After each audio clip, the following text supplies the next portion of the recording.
Inihayag ng Department of Education nitong Sabado na all systems go na ang kagawaran para sa pagbubukas ng klase sa Hunyo 16, 2025, ang opisyal na simula ng taong panuruan 2025-2026. Ang pagbabalik sa Hunyo, ang pagbubukas ng klase ay bahagi ng direktiba ni Pangulong Ferdinand Marcos Jr. upang maibalik sa tradisyonal na kalendaryo ang sistema ng edukasyon sa bansa. Sa isang pahayag, iginiit ni Kalihim ng Edukasyon Juan Edgardo Sani Angara na handang-handa na ang lahat ng unit ng DepEd mula sa pambansang danggapan hanggang sa mga paaralan upang tanggapin ang milyon-milyong mag-aaral sa pagbabalik eskwela. Tiniyak ng DepEd na walang estudyanteng maiiwan sa pagbabalik ng klase ngayong taon. Ang pagbubukas ng klase ngayong taon ay bahagi ng pagpapatupad ng bagong revised K-10 curriculum at revised senior high school curriculum na nakatuon sa pagpapalakas ng pundasyon ng kaalaman sa pagbabasa, pagsusulat at matematika. Alinsunod sa DepEd Order No. 3 Series of 2025, tatakbo ang school year mula Hunyo 16, 2025 hanggang huling linggo ng Marso 2026. Ang revised curriculum ay dinisenyo upang ma-streamline o pasimplihin ang mga learning competencies na hindi tinanggal ang mga mahalagang bahagi ng K-12 program. Sa datos ng DepEd, tinitiyang mahigit 27 million ang bilang ng mga enrollees mula sa kindergarten hanggang senior high school ngayong taong panuruan. Patuloy pa rin ang pagtanggap ng late enrollees sa iba't ibang paaralan. Sa tulong ng teknolohiya, ipinamahagi rin ng DepEd ang 33,000 laptops para sa mga guro, 5,000 laptops para sa mga non-teaching staff at 26,000 smart TVs para sa mga silid-aralan. Layunin ng mga kagamitang ito na mas mapabilis at mapuhusay ang paraan ng pagtuturo lalo na sa mga asignaturang nangangailangan ng visual na presentasyon gaya ng agham at matematika. Mahigit 5,000 police assistance desks sa mga pangunahing paaralan at pinaigting din ang mobile at foot patrols lalo na sa mga lugar ng mataas na bilang ng mag-aaral. Katuwang din ang mga local government units sa pag-aayos ng trapiko at transportasyon sa paligid ng paaralan. Gayun din kasabay ng pagbabalik ng klase, isinigawan ng DepEd ang katuwang ng Philippine National Police ang Oplan Balik Eskwela. Mahigit 37,000 na pulis ang naitalaga sa mga paaralan sa buong bansa upang tiyakin ang kaligtasan ng mga estudyante, guro at magulang. Bagaman matagumpay ang pagbubukas, bukas inamin ng Kalihim Angara na mananatili pa rin ang ilang pangunahing problema sa sektor ng edukasyon. Ayon sa datos ng DepEd, may kakulangan pa rin ang humigit kumulang 165,000 na silid-aralan sa buong bansa. Ayon sa National Economic and Development Authority, kung patuloy ang kasalukuyang bilis at pagtatayo ng mga classrooms, aabutin ng higit 50 taon bago ito tuluyang maresolba. Samantala, bagaman nakapag-hire ng DepEd ng 20,000 bagong guro ngayong taon, mananatili pa rin ang kakulangan ng mahigit 32,000 na guro, lalo na sa mga lugar na may malaking populasyon gaya ng NCR, Rehiyong Calabarzon at Region 3. Patuloy din ng panawagan ng mga organisasyon tulad ng ACT Teachers Party List para sa malaking budget at prioridad sa personal hiring.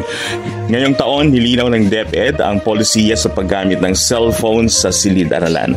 Ayon sa kagawaran, ipinagbabawal ang paggamit ng cellphone sa klase maliban kung ito ay bahagi ng aktibidad na pinapahintulutan ng guro. Bukod dito, pinagpapatuloy ng DepEd ang mga programang nagsusulong ng inclusive education, tulad ng Filipino Sign Language, Indigenous Peoples Education at ang Reading Recovery Programs para sa mga non-readers. Sa gitna ng kumakalat na maling balita online, muling nilinaw ng DepEd na walang planong alisin ang K-12 program. Sa halip, isinasagawa lamang ang mga hakbang upang mapahusay ang kurikulum at mas maging angkop ito sa kasalukuyang pangangailangan ng mga mag-aaral. Muling ipinaalalahanan ng DepEd ang publiko na mag-ingat sa pekeng balita at kumuha lamang ng impormasyon mula sa mga opisyal na pahayag at website ng kagawaran. Sa mga pahayag mula sa mga magulang at guro, maraming natuwa sa pagbabalik ng Hunyo bilang pagbubukas ng klase dahil ito ay mas akma sa takbo ng negosyo, agrikultura at klima ng ilang bahagi ng bansa. Gayunman, may ilan ding nangangamba na matinding init ng panahon para sa unang buwan ng klase. Bilang tugon, ilang paaralan sa Rehiyon 2, CAR at ilang bahagi ng Mindanao ang nagpatupad na ng heat adaptation schedule kung saan pinaikli ang oras ng klase o gumagamit ng blended learning modality para maiwasan ang sakit na dulot ng matinding init. Sa seremonya sinagawa sa Quezon City ngayong araw ng pagbubukas ng klase, inuulit ni Kalihim Angara ang kahalagahan ng pagkakaisa ng sambayang Pilipino sa tagumpay ng edukasyon. Nagpasalamat sa mga guro, magulang at mga lokal na pamahalaan na katuwang ng DepEd sa pagbubukas ng klase. Sa patuloy na suportaan niya ay naipatupad ang revised curriculum ng edukasyon para sa bawat batang Pilipino. Nilinaw ng DepEd na may mga option pa rin ang class schedule at ito ay hindi one size fit all at isinasagawa ito upang bigyang laya ang mga eskwelahan na iakma ang class program sa kani-kanilang konteksto. Layunin ng patakaran ang epektibong paghahatid ng edukasyon habang isinasaalang-alang ang kapakanan ng mga guro at mag-aral. Bukod sa flexible scheduling, muling iniit ng DepEd na hindi obligado ang mga mag-aaral na bumili ng bagong uniforme para makapasok. Maaaring magsuot lamang ng lumang uniforme o anumang disenteng damit basta ito'y malinis at maayos. Mahalaga umanong hindi maaring hadlang ang pananamit sa karapatang makapag-aral. Ipinaalala rin ng kagawaran ang pagpapatupad ng Child Protection Policy at ang mahigpit na pinagbabawal sa anumang uri ng corporal punishment, verbal abuse o mapanirang disiplina. Hinihikayat ng paggamit ng positive discipline techniques lalo na sa ilalim ng homeroom guidance program. Sa pagdating ng mga learning materials, pinaalahanan ng mga guro at paaralan na gumamit lamang ng mga lehitimo at quality assured learning resources na matatagpuan sa DepEd Commons at DepEd LRMTS. Sa aspeto ng kalusugan, patuloy na pinapaalahanan ng kaeskwelahan na panatilihin ang kalinisan ng pasilidad, pagkaroon ng maayos na ventilasyon ang mga silid-aralan at tiyakin ang pagkakaroon ng hygiene stations at basic first aid kits. Bagamat wala ng mandatory face mask, hinihikayat pa rin ng basic health protocols bilang bahagi ng pangangalaga sa kapakanan ng mga bata. Hinihikayat rin ng DepEd ang partisipasyon ng mga magulang, local government units, NGO at iba pang stakeholders upang suportahan ang programang school-based feeding program, reading recovery programs, mental health support at values education.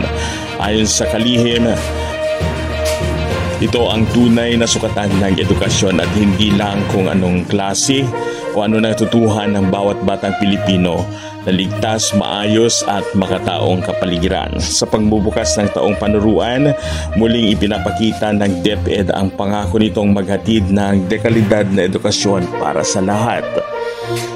Isang edukasyong matatag, may malasakit at nakaangkla sa pangangailangan ng bawat bata, guro at paaralan.